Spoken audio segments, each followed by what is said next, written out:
Wow. um, experiences with or on JM's campaign is a lot. I mean, tabling them from, because I have experienced out of the 16 regions, I've experienced 15. I think the only region currently I have not been to is the Upper West region. So that is my first experience, my knowledge of every region but for the Upper West region. And then from the good people of various locations or various regions to culture, to food. I mean, food is part of culture, but food, the main livelihoods of the people, seeing beautiful landscapes, sceneries. So for experience, it's actually a 361. The tiredness bit is there, the anger. There are times where you get angry. There are times where you are super hyped to go on. There are times where you are sleepy. There are times where you have backlog of stories to work on. And sometimes it would rain. Sometimes the sun is too excessive. So all these ones come together to form a very beautiful experience. So for experience, yes, I've had so much of them in this past month.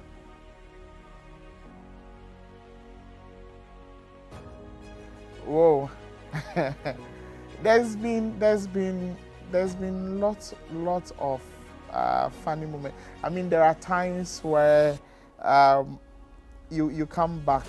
I don't know whether you would categorize that as funny, but you work the whole day from the previous day, and then you come back the next day around 2 a.m., 3 a.m.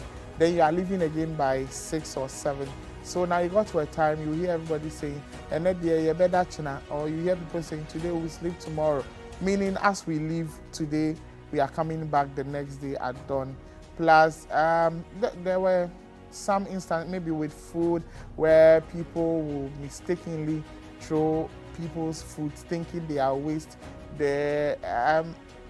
Even our own colleagues, people writing sometimes bad English, sometimes cracking jokes. So for funny moments here, there were a lot. Even JM himself, there are lots of times where he will pass very funny comments and you can't help but laugh. So yes, funny. Maybe along the line, if any other comes off it, I would mention that. But yeah, these are some of the few fun or funny moments here.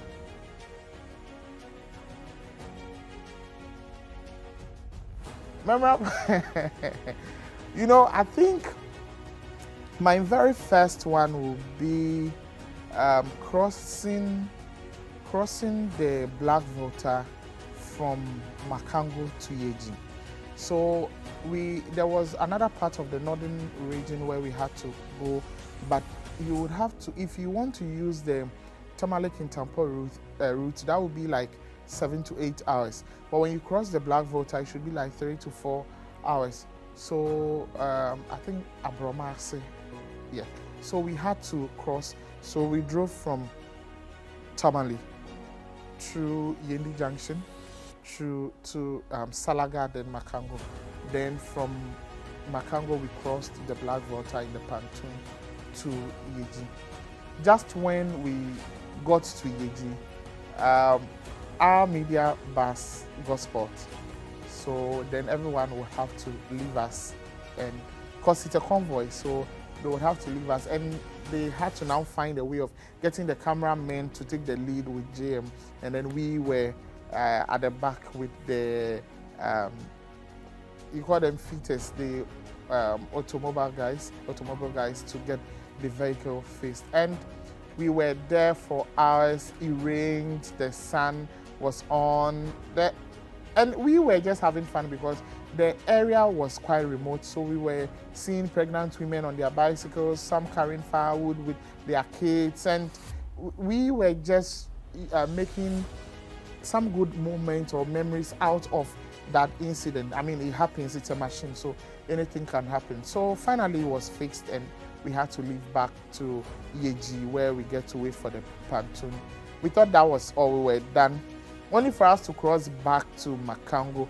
And just few minutes drive from Makango, the car broke down again. And it was around 7 p.m. In the middle of nowhere, we were stuck till 8, 9. The car was, and everyone is gone. So it's just the reporters, the cameramen were also gone, so just the reporters there. And subsequently, they could not fix it. So they had to get another car. We had to wait for the car to drive from Tamale to where we were, to now tie some ropes and drag us along. The rope was also soft. So at every interval, it tears off and then they would have to tie it. So they continued tying till now the two cars came closer because the rope was short. So the only option for us was for the car dragging us to drive at a slower pace. And the car in which we were, the engine was off. So we're sweating, people are taking off their shirts, and people want the glass, the mirrors to go down. And it was crazy. We had to drive very slow. So I think we got to Tamale almost 3 a.m. From 7, we got to Tamale almost 3 a.m. and nobody was talking to anybody because everyone was stressed out, everyone was tired, fatigue had set in. So we just moved straight to our hotel. And the next morning by 6, 7, we were back on the road. So that experience alone, in the morning, everybody was just going up and down, nobody's saying anything. Everybody's tired, but I mean, work must also go on. And I think there was also another time where when Savalugu, I was in trousers, and for once I was like, the judgment day come early, because it looked like we were feeling the hell Bible spoke about. The whole place was burning. It was so hot, very, very hot. So I had an Arabian scarf myself, and then my colleague reporter from Ghanaian Times, Julius, we decided to cover ourselves. And my trousers were dripping. You watch me and you think I'm passing urine. You could see me sweating profusely. All of a sudden, my phone starts blinking and it says the temperature in this area is what, and the phone can't work. It blinks twice, and that was it. My phone went off. It was crazy. And meanwhile, you watch the people, the indigents, and they were okay. Everybody was fine, going about their normal duty. So I asked them, "What is it?" I said, "Oh, it's our life. It's our lives. We have lived here, so we are okay." But I had to run. Not I, but my colleagues, all of us. So now when you watch everyone that was on the JM campaign team, we all have hats, we have caps, we have covers. Almost everyone. That became it became part of our dressing. So, I mean, those two incidents, I don't know if there were. There's been a lot, I mean, but I think those are the very two that comes off head. Yeah. When I find any other, and then I think I spent my money somewhere too. I was hungry. I needed to get food from the famous Fatal bicycle in Tamale. I think that may be one of my funniest moments. And just when I got to Tamale Central Market, I saw Ludo. So I decided to buy Ludo because I felt maybe once in a while when the people are bored, we can play the Ludo. So I bought the Ludo.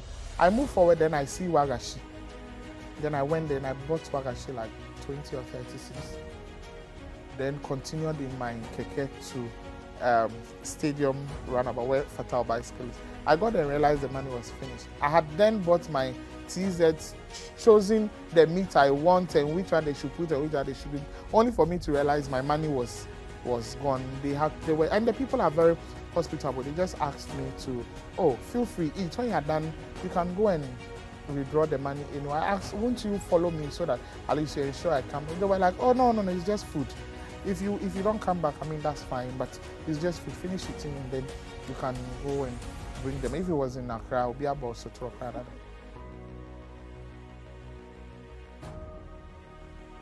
Well, yes, most politicians have security detail around them every time, making sure everyone is safe.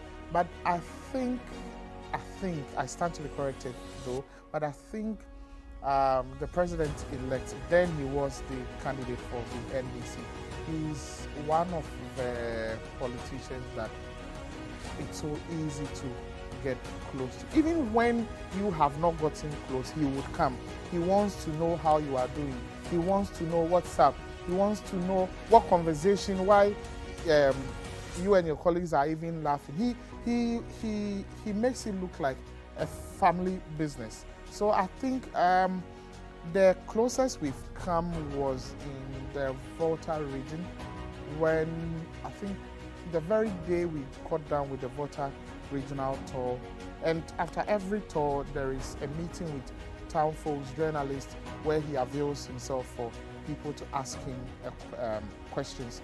So after that encounter, everyone will have to leave, get into your cars, we move on to the next location. But he will not leave. Once we are done, he will just go around and he gets to you, speak to what's up, what's happening. I heard this person's birthday.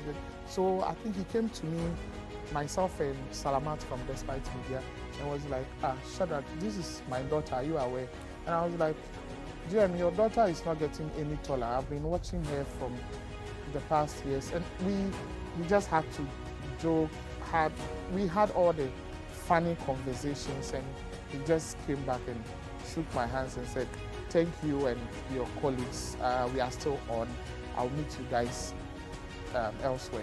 And then we left. But I think aside that conversation, even on the pontoon, because I think we have crossed the Volta Lake like 3, 4, 5 times, and he would not, like, people would expect that for someone like him, he may use a chopper so that we would just go on maybe the pontoon, but he would just himself, Joshua, Professor Joshua Labi, Julius, Deborah, Joyce, but everyone, we are all in the pontoon together, crossing, those that are dancing, those that are having their conversations, those that are eating, everybody is just there. JM will not be anywhere, and you would also be anywhere. And even for food, we most of the times eat the same food JM is eating. If we would have to eat, it's the same food JM. So whatever he served from the same pot or from the same dish is the same food we all eat. So you are almost every time around. He just lives his life like a father and his kids. So you always see your father around, and I mean it was quite fun.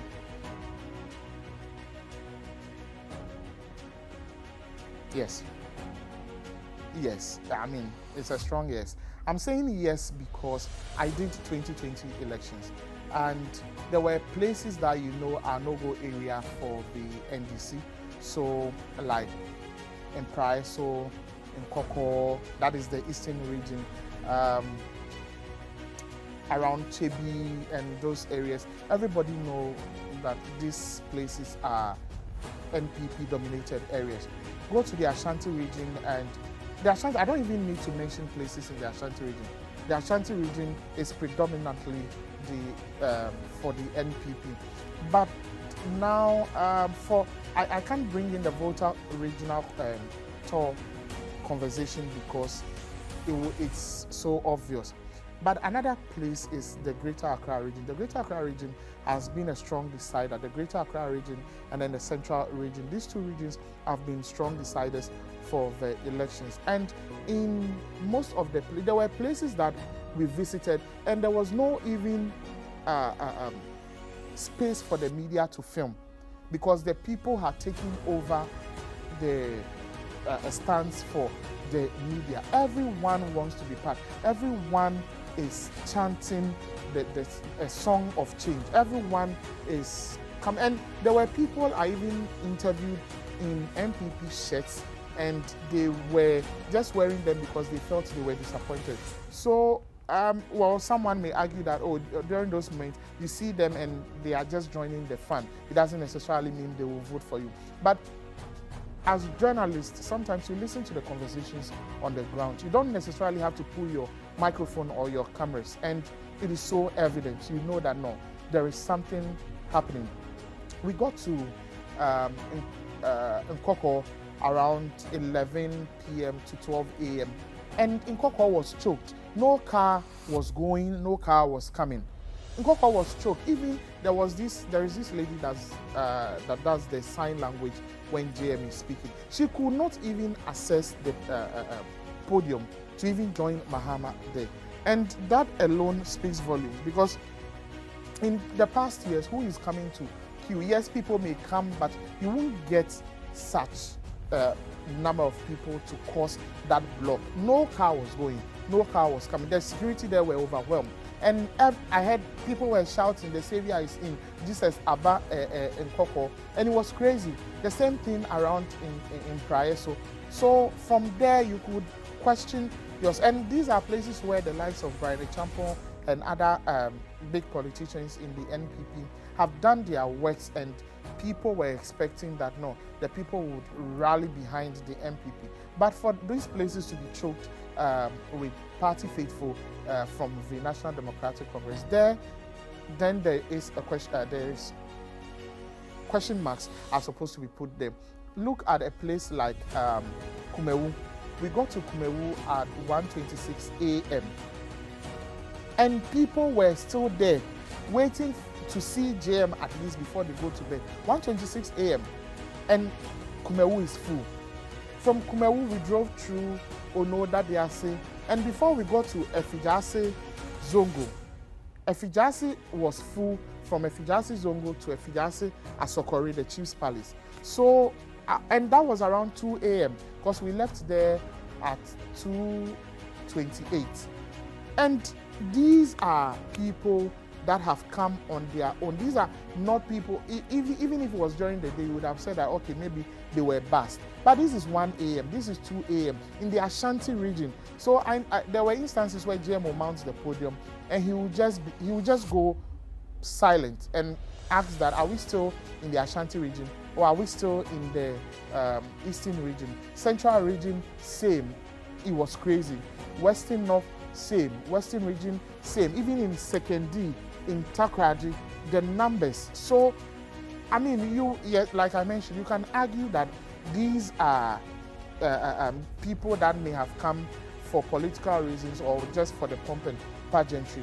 But put your cameras down, put your microphones down, and then you would hear the genuine concerns of people. So yes, at a lot of instances, like I said, I did 15 regions, so I have at least traveled a lot and I have heard the conversation. So it was very evident. Even in Baumie's hometown, when we went to Wale Wale, the numbers were huge. The numbers were huge. I mean, nobody is forcing them. They could have sat down and said that this is the hometown for the flag bearer of the NPP, so we are not coming. But the whole place was full. So it was evident. I'm not a political person, but through these lenses, it was evident that no, there is something going to happen on December 7th. So I wasn't really surprised about the outcome of the December 7th election.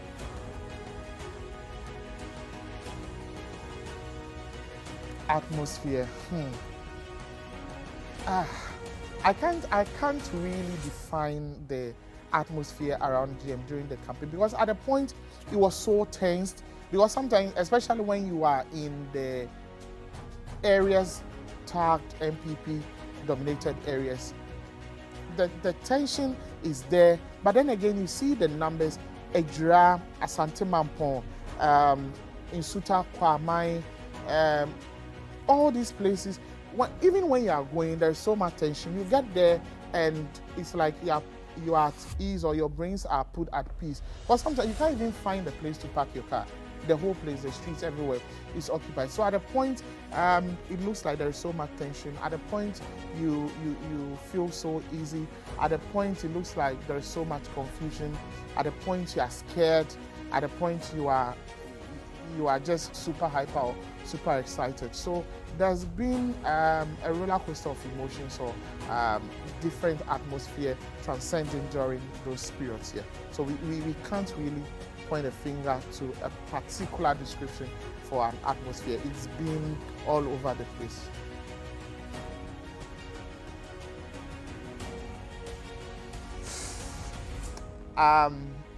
Going on the campaign with another candidate, what would I do differently? Well, I think from the onset, like in areas where we never anticipated visiting very remote. I don't know about other candidates, but I think in this past month, I have visited very, very remote areas. The remotest of places in Ghana I have been to. There are places you will go and you can't even find the sun. You can't find the clouds, talk less of finding the sun. It's so quiet, sometimes scary, and you have these midget insects around.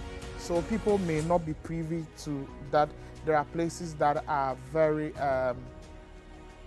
they have very, do I call them dusty sands? They are not like, you wouldn't really find filter sands.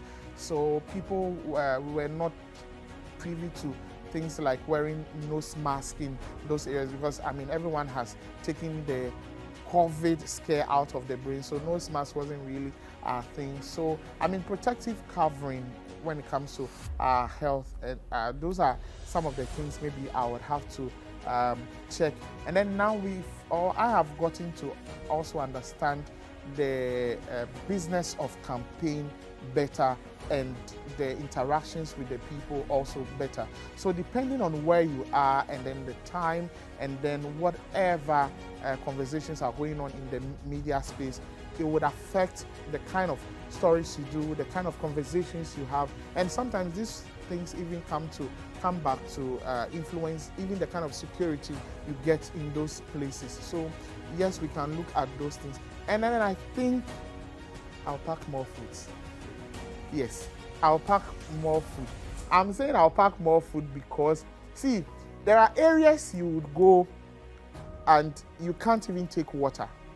We've been to places where, especially these Galamsey communities, it is during this campaign period that I realized we are just sitting in Accra fighting Galamsey. We are fighting Galamsey on paper and fighting Galamsey on the screens. People are in the deepest of forest doing Galamsey wholeheartedly. They are in the deep end, everything has been destroyed. So when I get to these communities, there is no way you expect me to take water. I can't take water from these places. I can't even bring myself to consuming anything, food or something. So I mean, getting my snacks with me, getting ready to eat food, like we have this Agyare Soakings package. You have biscuits, bread, packed juice or fruit. I mean, they help. It keeps you rehydrated. So yes, proudly, I'll package my food. Package them well, my food and water, so that I'll be fine.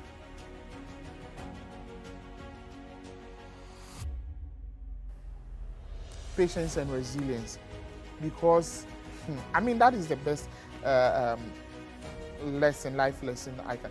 Patience, because see, it even gets worse. I think from Navrongo, the next stop was supposed to be Chianapaga, and we were so unsure of the route.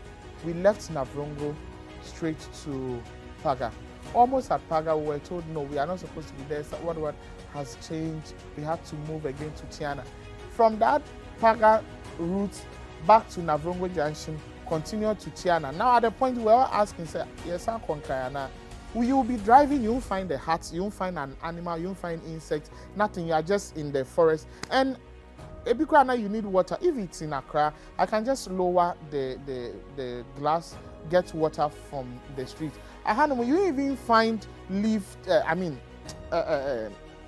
any water body around now. I can say Mikosebi. And it's convoy, so you are all in the route going. Since you come there, say a commando, and one say Oko. So yes, you may lose hope, but I mean you look at the prize ahead, or you look at the bigger picture, and then you just console yourself with that fact. And I feel that if anybody has been so resilient and so patient, it has been everyone. I mean, regardless of the party, everyone that has worked on the campaign trail, whether from NDC, whether from MPP, from whichever party, the lesson I have learned on the campaign trail. Yes, you would hit stumbling blocks. Yes, there is pain. Yes, there are tears at some point.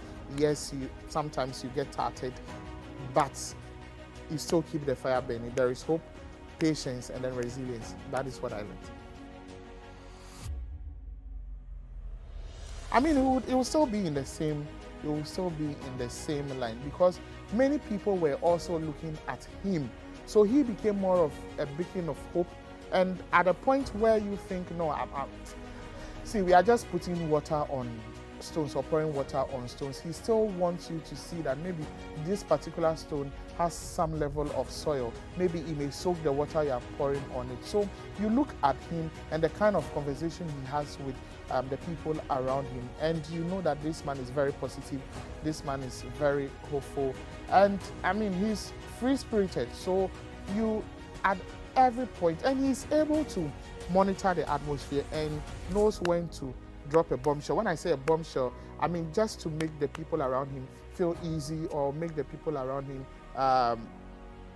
put their brains at peace. For those that will be scared at some point, there were people that were even dizzy on the pontoon and stuff. But I mean, you like I said, you look at the bigger picture, you look at what you are doing, and it's experience. I, for one, I love adventure. I love to get tired. I love to get scared. And so going through all these narrow paths, going through all, there were, at a point we've done all the borders. So like Togo, Cote d'Ivoire, we've been to all those places, and you'll be driving through a forest reserve where I sometimes go back to my phone and I realize, so there are elephants here, or there are these civets here, there are these animals here. You don't know who you are meeting. You don't know what is happening at the next moment. So, I mean, all these are driving through the cemeteries, and you are still working.